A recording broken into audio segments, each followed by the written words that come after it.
মুন্ডানো বুঝেন, বেলমাতা করে, বেলমাতা মানে চুল ফালাইয়া দেয় আর কি। এটা আমরা তো গ্রামে, আপনাকে এদিকে কি বেলমাতা করে না বলবেনি? হ্যাঁ, চুলাইল মাতা, চুলাইল মাতা। সোনার বাংলাদেশ এমন একটা মজার দেশ, মানে এক জায়গায় যাইবেন এক শব্দের কথা শুনবে। আমি গত বছর এই বাহুবলের এদিকে কোথায় যেন আমি একটা মাহফিলে আইসা বলছিলাম বাংলা ভাষার কথা। আমি সিলেটের ব্যাপারে, সিলেট অঞ্চলের ব্যাপারে অনেক ভালো ভালো কথা বলছিলাম।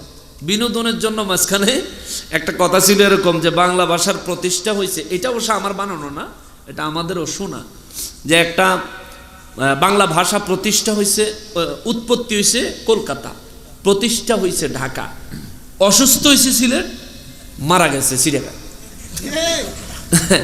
এটা একটা কথার কথা আর কি, এটা মুরব্বীদের কাছ থেকে শুনছি সেজন্য বলা। এটারে নিয়ে আবার ট্রল করছে, আমার এটারে নিয়ে সিলেটের একটা ব্যাককল আছে, এই ব্যাককল এটারে নিয়ে ট্রল করছে।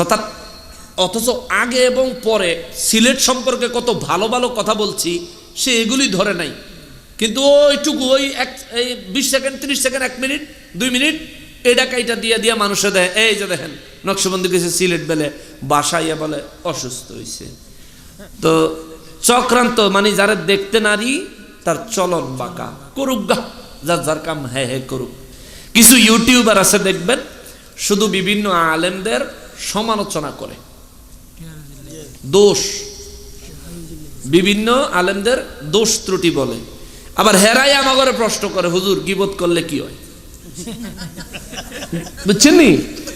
ওরা আবার আমাদেরকে ওই ভিডিওর ভিতরে আমাদের নাম উল্লেখ করে কয় অমুক হুজুর, আমার কথাই কই যে নকশবন্দি হ্যাঁ হইলো একটা গীবতকারী হুজুর, এত সব হুজুরদের খালি গীবত করে, আমি বলে গীবতকারী। তো আচ্ছা তোর কথা নাইলে মানলাম আমি গীবতকারী, কিন্তু তুই যেন আমার বিরুদ্ধে কইছ, এটা কি? এটা গীবত না? আচ্ছা এবার আমি কি বলছি যে আমারে গীবতকারী বললা? আহমদ শফি সাহেব মারা গেছে, আল্লাহ তারে মাফ করুক, উনি বলছে নবীজির মিলাদ শরীফের তাবাররুক বেলে পায়খানা। আমি তো ওনার বিরোধিতা করি নাই, ওনার এই ফতুয়াটার বিরোধিতা করছি, যে উনি হালাল জিনিসকে হারাম ফতুয়া দিল। এটা তো ফতোয়ার কিতাবে বলে কোনো ব্যক্তি জেনে শুনে কোনো হালাল জিনিসকে যদি হারাম ফতুয়া দেয় তাহলে সে কাফের হয়ে যায়। আমি তো ফতুয়ার কথাটা শুধু জানাইছি। কইব হ্যাঁ আপনি শফি সাহেবরা আহম্মক শকি কইছেন, আমি বলি না, আমি এই কথাটাও বলছি যে চট্টগ্রামের মানুষ এটা বলে,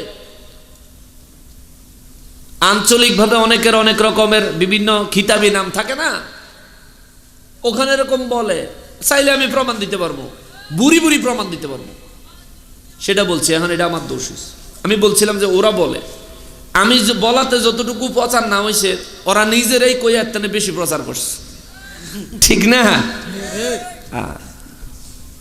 আল্লাহ হেদায়েত দেখছো রে কোনা, আমি মুসলমান।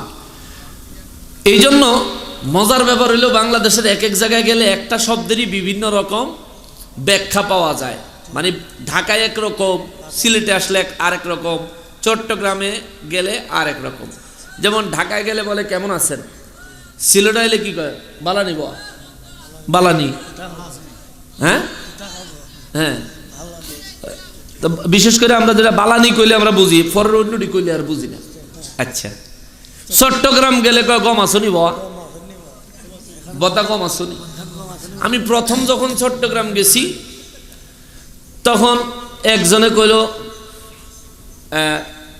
আপনি এখন তো না শুন, তো আসুন হইনা বুঝছি যে কই থেকে আসছেন। আমি ভাবছি ওনার বুঝি মুখে করবো, আমি বললাম আমি ঢাকাতে নাইছি, গম আসনি বদ্দা। আমি কই কি গম তো বাড়িতে আসিল কিন্তু লগে তো আনি নাই।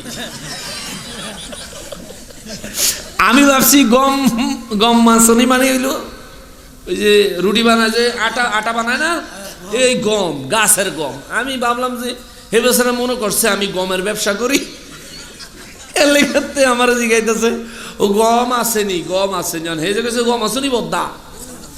আমি গমের কথা বুঝছি, আসেনি বুঝছি, কিন্তু পরে যে বদ্দা কইছেন এটা তো বুঝি নাই। বদ্দাটা কি?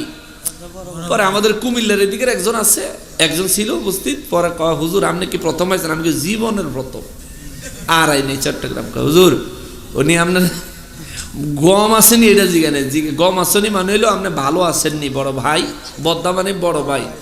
আরে সর্বনাশ, এই বাংলা ভাষা শিখতেও তো আমার 83 বছর লাগবে। চট্টগ্রাম যাই কত মাহফিল করি, কত মানুষের লোকের দেহ হয়, অহনো চট্টগ্রামের 10-15% ভাষা আমরা বুঝি না। 2 চট্টগ্রামের মানুষ যদি একসাথে কথা বলা শুরু করে, 2 জন সিলেটের মানুষ যদি একসাথে কথা বলা শুরু করে, আমরা ঢাকাতে যারাই আমরা নিজের ঘরে রোহিঙ্গা মনে হয়, মনে হয় যেন আমরা এই রোহিঙ্গা, হেরাই বাঙালি, হেরার কথা আমরা বুঝি না। আল্লাহ হেদায়েত দেখ জোরে কোন আমিন। এটা একটা মজার বিষয়, এটা আল্লাহর নেয়ামত। একই ভাষার বিভিন্ন রূপ, এটা আল্লাহর নেয়ামত। আলহামদুলিল্লাহ পড়েন না তো। যে কথাটা বলতেছিলাম,